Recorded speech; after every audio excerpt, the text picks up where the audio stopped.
Mieli šokėjai ir žiūrovai, tėveliai, su pasididžiavimu širdyje sekiau jūsų šokimą scenoje.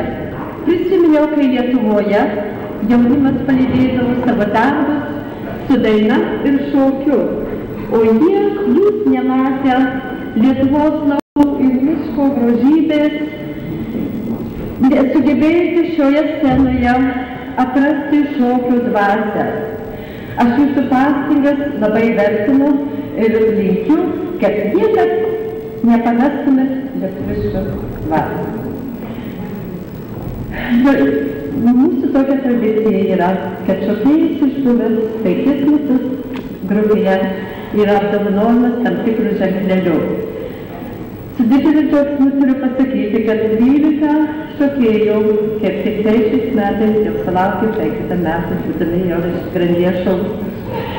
Taigi, norėčiau jums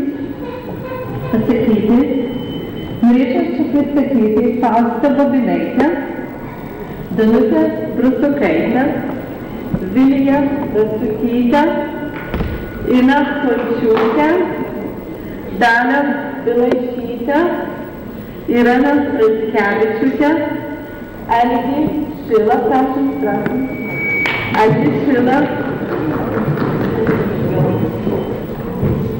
Edį Andriušį, Donatą Ramanauską, Gintarą Balkų, Algį Striką ir Henriką Varanecką.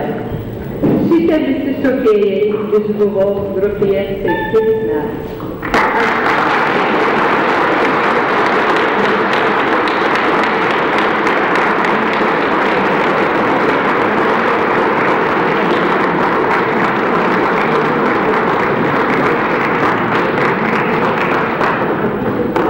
Aš to nepaprastai džiaugiuosi, kadangi ilgiau išbuvęs šokėjas vėliau grįžta arba suorganizuoja savo ratelį ir, vadovauja praeinus kitai grupiai. Grandyje šokėjai pasiruošia mokytojų tautinių šokių